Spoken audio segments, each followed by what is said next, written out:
যেই লোকটা নামাজ পড়ে না ওই লোকটার কাজটারে ঘৃণা করো, আর তারে ঘৃণা করবা না তার মানে তার কাছে যাও, বুকে লাগাও, 1 টাকা 2 টাকা দিয়ে চা পান করাও, দাওয়াত দাও, ভাইজান নামাজে চলেন, নামাজটা পড়ানোর চেষ্টা করো, পাও ধরা লাগলো পাও ধরো, আবার গভীর রাতের আল্লাহর কাছে দোয়া করো, আল্লাহ অমুক ভাইরে বুঝাইলাম বুঝে না, হেদায়েতের নূর তার সিনার মধ্যে দান করে দাও। এই হইল পাপকে ঘৃণা করো, পাপীকে না। আর আমরা এটার উল্টাটা নিছি, যে পাপ করবে এর সমাজে বসতে দেওয়া যাবে না, এর তওবা করার সুযোগ দেওয়া যাবে না, এর বিদাও, এর দূর করো, সি সি কয়ে তারায় দাও। ঘটনা যেহেতু মনে পড়েই গেছে, বইলে ভালাই গেছে, বইলে ভালাই গেছে। পয়গম্বর মূসা আলা নবিয়িনা ওয়া আলাইহিস সালাতু ওয়াস সালামের যুগের খবর। ওই জামানার একটা যুবক সমাজের ভিতরে চূড়ান্ত জালেম জুলুম করে, অত্যাচার করে, মানুষের উপরে বিভিন্ন ভাবে আক্রমণ করে, মানুষ অতিষ্ঠ হয়ে গেছে তার অত্যাচারের কারণে। অভিযোগ দিতে গিয়া মূসা নবীর কাছে অভিযোগ দিলেন, নবী এলাকার থেকে তাড়ায় দেন, এই যুবকের অত্যাচারে আমরা এখানে বসবাস করতে পারি।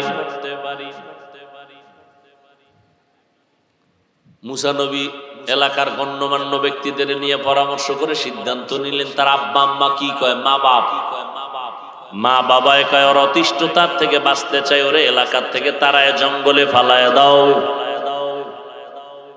জামানার নবী মূসা সিদ্ধান্ত নিয়ে এই যুবকের হাতে পায়ে বেঁধে এলাকার থেকে ভিন্ন জায়গায় দিয়ে আসলো, ফালায় দিল। সেখানে গিয়াও অত্যাচার, ওখান থেকে আবার তারা জঙ্গলের মধ্যে এক পাহাড়ের মধ্যে ফালায় দিছে। এমন ভাবে ফালাইছে এখন আর লড়াচড়া করতে পারে না, একেবারে হাত পাও কঠিন ভাবে বাঁধা। এই যুবক এখন নিরুপায় হইয়া পাহাড়ের গর্তের মাঝে কান্না করে, হে মালিক,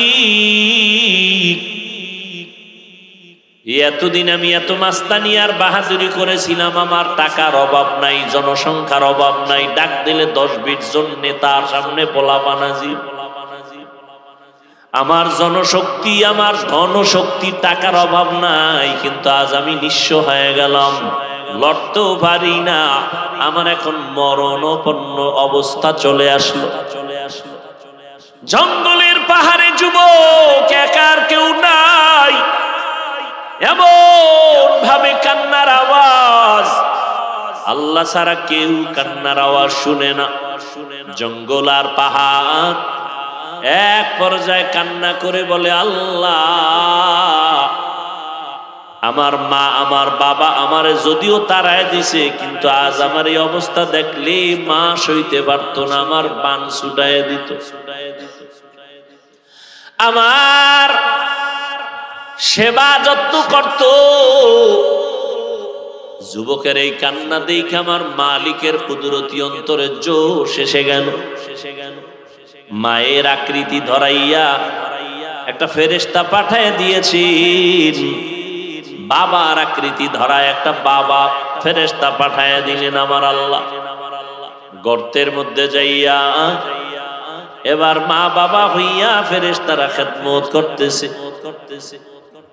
আর বলেন, সন্তান জীবনে অন্যায় কম করলি না, এখন কি মরবি না, ভয় কি নাই, তওবা করবি নি? কয়, মা আমি তওবা করব, জীবনে আর গুনাহ করব না, কোনদিন কারো উপরে জুলুম করব না, কারো চোখের পানির বরদোয়া নিব না। বান্দার হক আল্লাহ মাফ করবে না যদি বান্দা ক্ষমা না করে। এই ছাত্ররা, কিসের পাওয়ার দেখাইতে গিয়া মায়ের সাথে বেয়াদবি, বাবার সাথে বেয়াদবি, শিক্ষকের সাথে বেয়াদবি করো? পাওয়ার পাওয়ার কই পাওয়ারওয়ালা নমরুদ, কই পাওয়ারওয়ালা ফিরআউন, কই পাওয়ারওয়ালা সাদ্দাত, কই কারুন, কই আবু জাহাল, কোটি টাকার মালিক দেখো অভাব হয় না দূর, গরিবে ঘুমায় আরাম করে মনটা বাহাদুর। ফেরাউনের লাশটা দেখো মিশর জাদু ঘরে, খায় না মাটি পোকা মাছি সবাই ঘৃণা করে। হৃদয়ে থাকিবে যার নম্রতা সদা, রহমত আসিবে সেথা প্রভুর ওয়াদা। বড়র বাড়াই থাকলে দিলে রহমত আসবে না, নিজেকে নিজে ছোট মনে করিও সদা। উঁচু জমিন থেকে পানি নিচু জমিনে যায়, তেমনি খোদার রহমত আসে নম্রতার হৃদয়। ভোগবিলাসের বাড়ি গাড়ি পরে রবে সব, থাকতে সময় স্মরণ করো আল্লাহ আমার রব। নমরুদের মতো কত বড় বাহাদুর, গোটা দুনিয়াটারে চুইসা খাইছে। বাংলাদেশের মতো দুনিয়া, হ্যাঁ, গোটা পৃথিবীটাকে চুষে চুষে খেয়েছে নমরুদ। এই নমরুদ আল্লাহ যখন ধরা দিয়েছেন, কি পরিমাণ ফেরেশতার বাহিনী লাগছে, কথা বলেন, কি লাগছে? একটা অসুস্থ মশা নাকের ভেতর থেকে ঢুইকা মাথার তালুর মধ্যে গিয়া মাকে ফাঁকে বয়ে একটা মিসকল দেয়, আর নমরুদের চান্দি গরম। নমরুদের মাথা গরম, কই ডাক্তার কই কবিরাজ, সুস্থতার কোনো ভালাই নাই। হঠাৎ করে একদিন জুতা কপালের লাগে লাগিয়ে গেছে, তো মাথা হিমেল হয়ে গেছে। নমরুদ বলে এত ডাক্তার দেখাইলাম ঔষধ পাই না, আমার যে ঔষধ আমার পায়ের জুতার ভিতরে আমি জানতাম না। কেমন সান কপাল যে জুতায় পাইছে ঔষধ।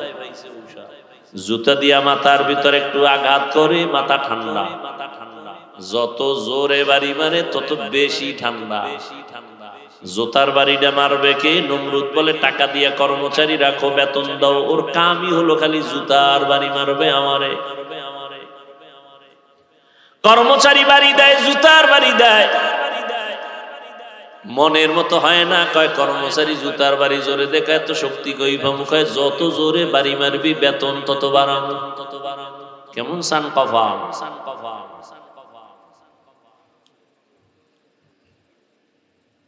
কই নমরুদের মতো বাহাদুর? একটা অসুস্থ মশা দিয়া নমরুদ ধ্বংস হয়ে গেল। ফেরাউন লোহিত সাগরের পানিতে চুবানি খাইয়া ধ্বংস হয়ে গেল। ওই আল্লাহ আসেনি, পাওয়ার কমে গেছে। আসলেই মনে হয় একটু কমছে, নাইলে ফিলিস্তিনের মুসলমানের এই অবস্থা কেন? ইসরায়েলের জালেমদের সাথে বুঝি আল্লাহ একটু ভাও করছে, ভিতরে ভিতরে ঐক্য করছে। ঐক্য কি আমগো হুজুরেরা মাঝে মাঝে ঐক্য করি না? বিএমপির সাথে ঐক্য হয়, আওয়ামী লীগের সাথে ঐক্য হয়।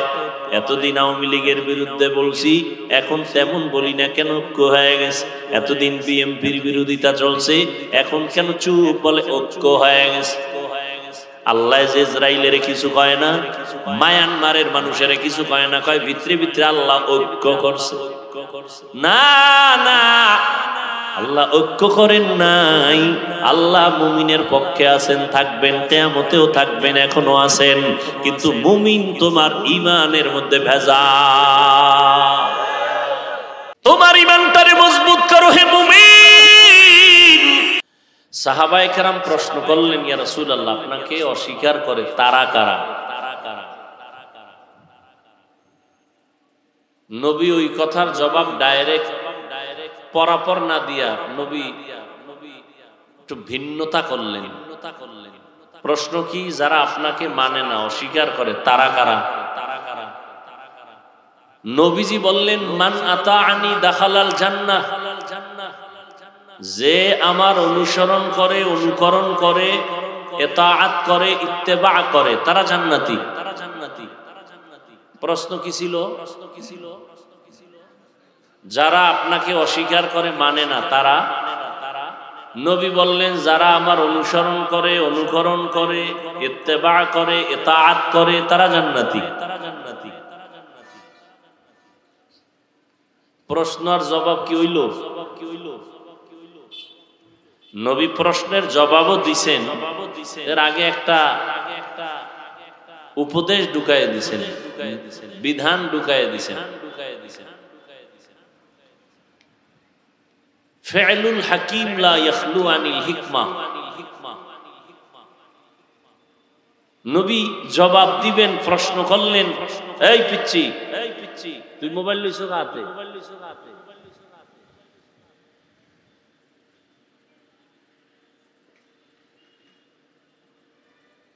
তোরে মোবাইল দিছে কেডা? এই হলো বাপ মা। বাচ্চার হাতে মোবাইল দিয়া কি আনন্দে আছে। বাপ নামের কলঙ্ক, মা নামের কলঙ্কিনী যারা বাচ্চার হাতে মোবাইল তুলে দেয়। আপনারা হাসেন, কাইন্দাও কুল পাইবেন না, আপনারা হাসেন না।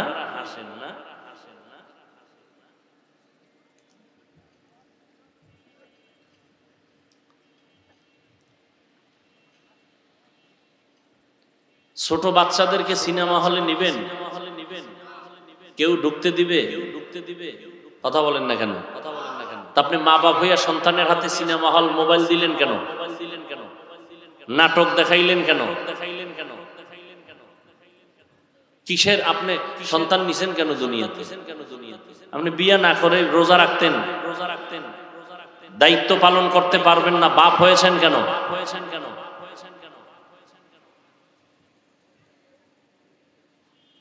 কোন মা বাপ চায় সন্তানের চরিত্র নষ্ট হোক, মোবাইল দিছেন কেন?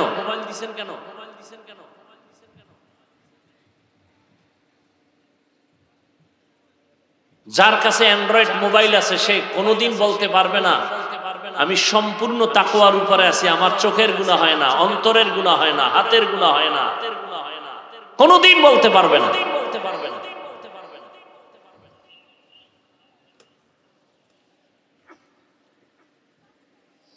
মোবাইল উপকার করেছে যদি একটা, ক্ষতি করেছে ৯৯টা। এই একটা উপকারের জন্য ব্যবহার করি, আমিও করি, উপায় কি?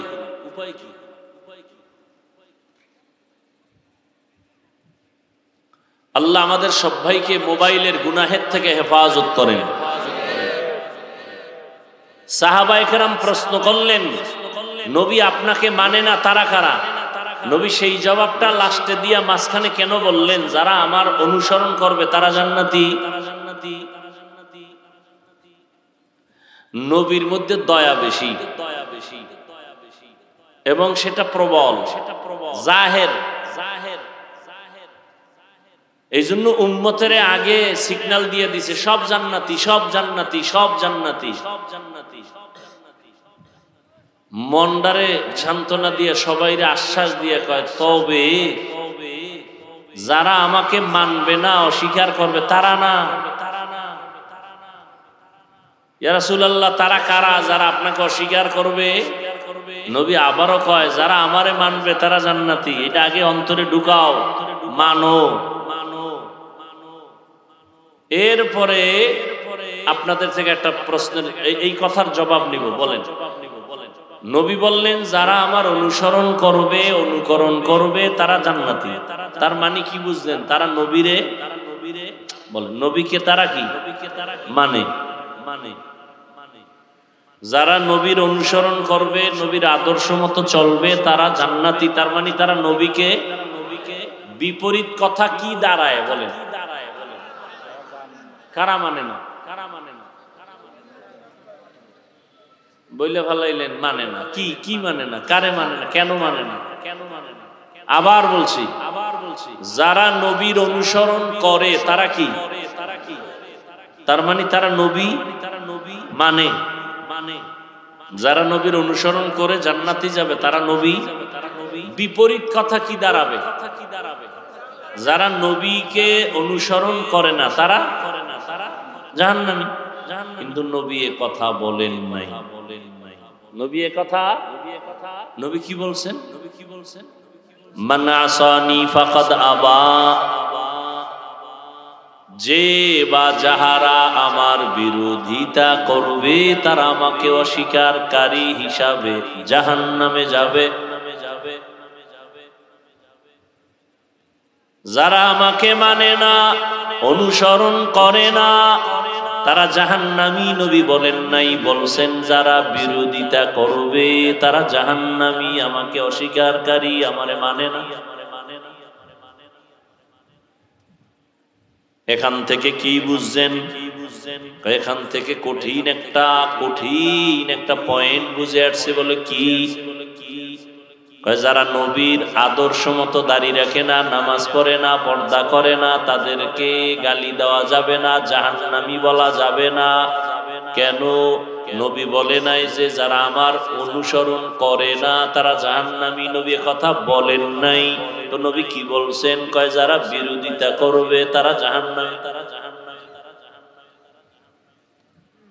অতএব যে দাড়ি রাখে না, নামাজ পড়ে না, পর্দা করে না, তাকে আগে জিজ্ঞাসা করো তুমি কি বিরোধী না দরদি?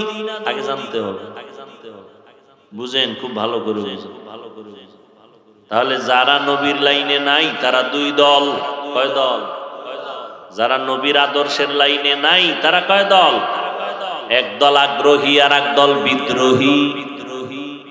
এক দল আর এক দল বিদ্রোহী।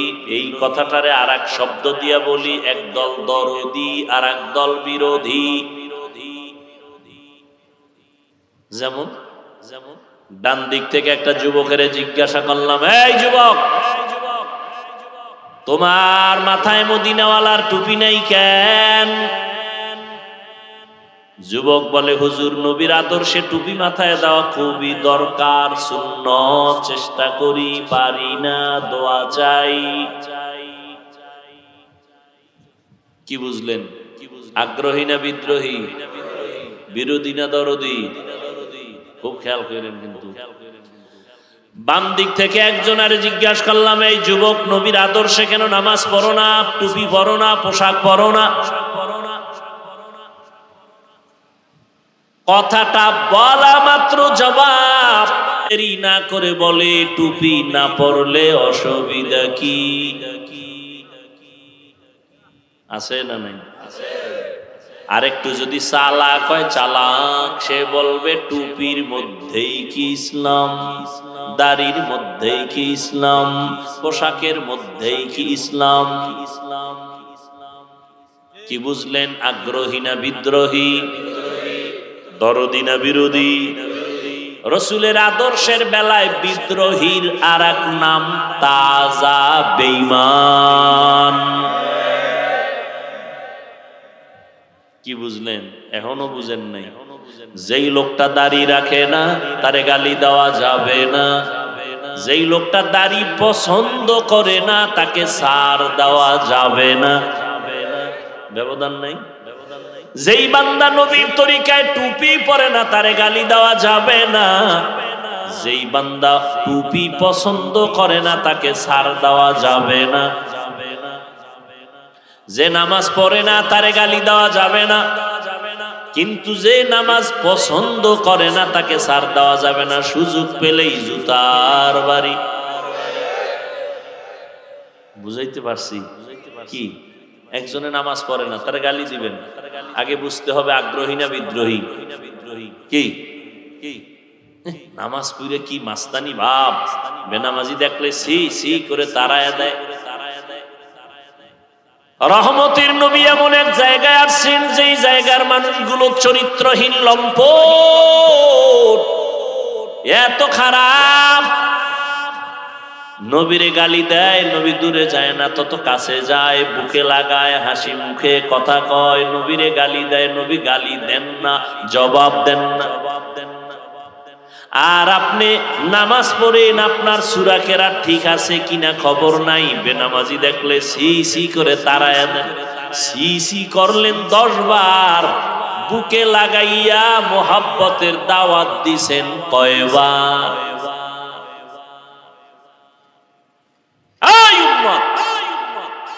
নবী কই, তুমি কই? তাবলীগওয়ালাদের গালি দিলা 10 বার, চরমনাইওয়ালাদের গালি দিলা 10 বার, হাফিজুর রহমানের বিরুদ্ধে গালি দিলা 10 বার, হেদায়েতের দোয়া করছো কয়বার? কোথায় মদিনার নবীর আদর্শ? কোথায় মদিনার নবীর উম্মতের আদর্শ? যে ব্যক্তি নামাজ পড়ে না গালি দেওয়া যাবে না, যে পছন্দ করে না তাকে ছাড় দেওয়া যাবে না।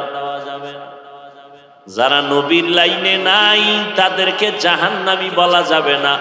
বেছে গুনে বের করতে হবে লোকটা আগ্রহী নাকি বিদ্রোহী।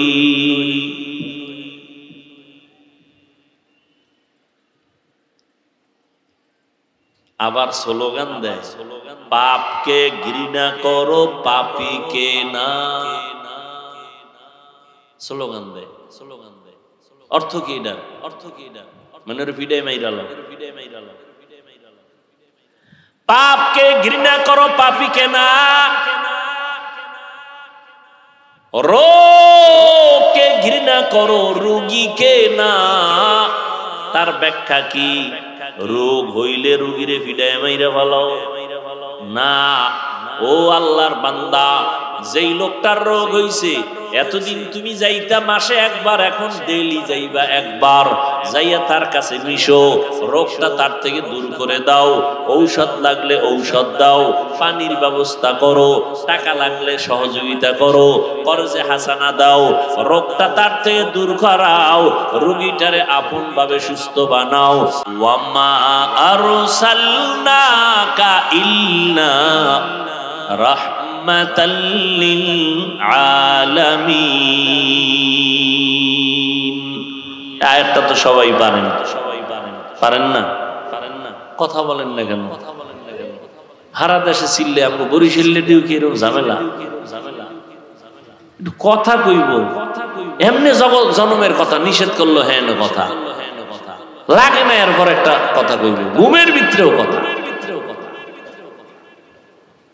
আর যেখানে প্রয়োজন হ্যাঁ কথা নেই,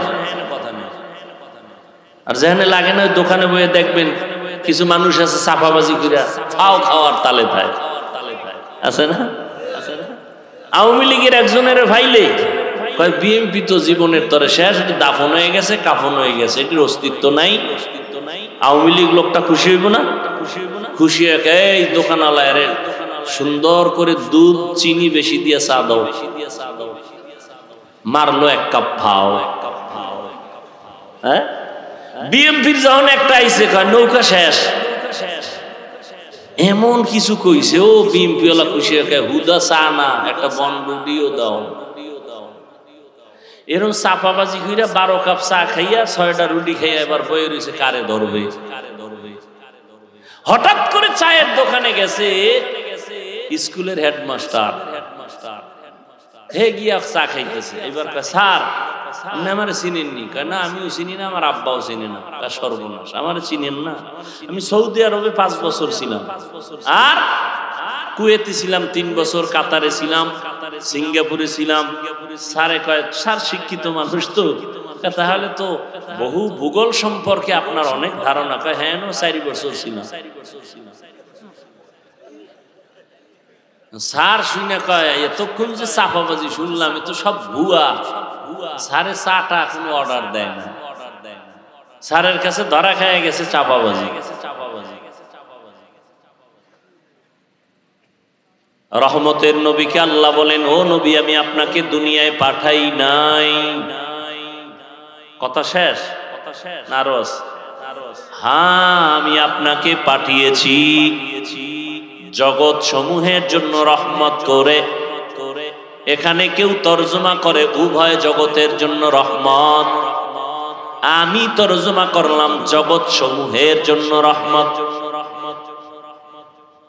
উভয় জগৎ বলতে দুনিয়ার জগৎ, পরকাল জগৎ আমি বললাম না। জগৎ তো উভয় না, জগৎ সমূহ। কারণ রূহের জগৎ একটা আলাদা, মায়ের গর্ভের জগৎ একটা আলাদা, দুনিয়ার জগৎ আলাদা, আলমে বরজখ কবর জগৎ আলাদা, হাসরের ময়দানের একটা জগৎ আলাদা, জান্নাত ও জাহান্নামের একটা জগৎ আলাদা। উভয় না, অনেক। এজন্য তর্জমা করলাম জগৎ সমূহের জন্য রহমত। আল্লাহ আল্লাহ কেন বললেন নবী আপনাকে পাঠাই নাই? হ্যাঁ পাঠিয়েছি রহমত করে। ঘুরাইয়া বললেন কেন? ডাইরেক্ট বলতেই তো পারতেন নবী আপনাকে রহমত করে পাঠাইলাম। উম্মতের ডাক দিয়া কয়, ও নবী উম্মতের জানায় দেন, ওদের জেহেনটাকে আমি খালি করে সাফ করে ঢুকাইলাম। তোমার নবী এমন এক নবী যার শুরু শেষ পুরাটাই রহমতে ভরপুর। নবীর পুরাটাই রহমত। এই জন্য নবী প্রথমেই কয় সব উম্মত জান্নাতে যাবে, সব উম্মত জান্নাতে যাবে। মায়া মায়া আওয়াজ। আর আমার আল্লাহ প্রথম আওয়াজ দেয় গরম, ওয়াল আসর ইন্নাল ইনসানা লাফি খুসর। আসরের শপথ, সব মানুষ জাহান্নামী জাহান্নামী জাহান্নামী, সব মানুষ। কে কয়? আল্লাহ। আল্লাহর আওয়াজ প্রথম গরম, এরপরে কয় কিন্তু সবাই জাহান্নামী না। 4 গুণালা যারা তারা জান্নাতি, যাদের ঈমান ঠিক আছে, আমল ঠিক আছে, শিরিক নাই, বেদাত নাই। আর আমার নবী রহমতের নবী, প্রথম নবীর আওয়াজ হলো সব উম্মতেরা জান্নাতি জান্নাতি। কয় নাকটাই না ঘুমাইস না, রেড সিগন্যাল আছে। কয় কি? কয় আমারে যদি কেউ না মানে তার খবর আছে, তার খবর আছে। বুঝেননি কিছু? রহমতের নবী কেমন মায়ার নবী, রহমতের নবী। আসমানের জন্য নবী রহমত, জমিনের জন্য রহমত, দুনিয়ার জগতের জন্য নবী আলাদা রহমত, পরকালের জন্য নবী আলাদা রহমত, হাসরের ময়দানের জন্য নবী আলাদা রহমত, জান্নাতের জন্য নবী আলাদা রহমত, জাহান্নামের ওই জগতের জন্য নবী আলাদা রহমত, রূহের জগতের জন্য নবী আলাদা রহমত, মায়ের গর্ভের জগতের জন্য নবী আলাদা রহমত। আমি 2-4 মিনিট শুধু দুনিয়ার জগৎ নিয়ে কথা বলবো। রূহের জগতে নবী কেমনে রহমত, ভিন্ন আলোচনা। মায়ের গর্ভের জগতের জন্য নবী কিভাবে রহমত, ভিন্ন আলোচনা। আমি দুনিয়ার জগৎ নিয়ে 2-4টা কথা বলি। আল্লাহর নবী দুনিয়ার জন্য কেমন রহমত, বলে আসমানের জন্য রহমত, জমিনের জন্য রহমত। আমার নবী মানুষের জন্য যেমন রহমত, শুধু মানুষ না, পশুর জন্য নবী রহমত, জিনের জন্য নবী রহমত, গাছের জন্য নবী রহমত, মাছের জন্য নবী আলাদা রহমত, জঙ্গলের প্রাণীদের জন্য নবী রহমত। মুমিনের জন্য নবী যেমন রহমত, বেঈমানের জন্য আমার নবী রহমত। পুরুষের জন্য নবী আলাদা রহমত, নারীদের জন্য নবী আলাদা রহমত, গর্তের পিপিলিকার জন্য নবী আলাদা রহমত। নবী শুধু রহমতই রহমত, পুরাটাই রহমত। আল্লাহ হলেন রব্বুল আলামিন, আল্লাহর নবীরে বানাইলেন রহমাতুল লিল আলামিন। কেমন মায়ার নবী আমার, যেই নবীর জন্য আমার আল্লাহ নিজে আশিক হয়েছেন। মুসা নবী আল্লাহর বন্ধু, ঈসা নবী আল্লাহর বন্ধু, ইব্রাহিম নবী আল্লাহর বন্ধু, সুলাইমান নবী আল্লাহর বন্ধু, ইসহাক নবী আল্লাহর বন্ধু, ইসমাইল নবী আল্লাহর বন্ধু। সব নবীরা কার বন্ধু? মুহাম্মদ কার বন্ধু? আল্লাহর বন্ধু। তবে ব্যবধানটা কি জানোনি? সব নবী রাসূল হলেন আমার আল্লাহ তাআলার আশিক, আর আমার আল্লাহ নিজে হলেন মুহাম্মদের আশিক। ব্যবধান আছে না নেই? সব নবীরা কার আশিক বলেন? আল্লাহ কার আশিক? নবীরা আশিক। ব্যবধান আছে না নেই? মায়ার নবীকে আল্লাহ এমন পবিত্র বানাইয়া জমিনের মধ্যে পাঠাইলেন। নবীজি এমন পবিত্র, এমন পবিত্র, এমন পবিত্র। আম্মা জান আমেনা বলেন, আমার গর্ভে মুহাম্মদ আসছে, আমি স্বপ্ন যোগে অনেক আলো দেখতে পাইলাম, আমি নূরের আলো দেখলাম, কেসরার রাজপ্রাসাদ গুলো আলোকিত হয়ে গেল। আমার সন্তান দুনিয়াতে আসছে খতনাকৃত অবস্থা, আমি কোনো ব্যথা পাই না। মহিলাদের বাচ্চা আসলে কত না বমি বমি ভাব, অসুস্থতা, আমার কোনো তা কিছুই হয় নাই। রহমতের নবী আসছেন রহমত নিয়ে, আমার কোনো কষ্ট অনুভব হয় নাই। রহমতের নবী আসিয়া আল্লাহর শুকর আদায় করেছেন। দুনিয়াতে আসার পরে রহমতের নবী আল্লাহর শুকর আদায় করেছেন। নবী কোনদিন উলঙ্গ হন নাই, শিশু বেলাতেও নবী উলঙ্গ হন নাই। রহমতের নবীর আল্লাহ এমন করে পাঠাইছেন, দুনিয়াতে আসার আগে তার আব্বা নাই, 6 বছরে আম্মা নাই, আপন যারা আত্মীয় সবাই দুশ্মন হয়ে গেল। এমন একটা জায়গায় নবীকে পাঠাইছেন যেই জায়গার মানুষগুলো চূড়ান্ত খারাপ। কন্যা সন্তান হলে বাবা হইয়া সন্তানটারে পাথর চাপা দিয়া জ্যান্ত মেরে ফেলে, কত খারাপ। কন্যা হলে বাবা কষ্ট পায়, নারীদের পছন্দ করে না।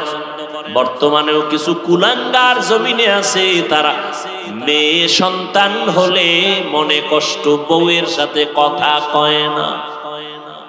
এরকম কুলাঙ্গার আছে না নাই? অথচ রহমতের নবী বলেন,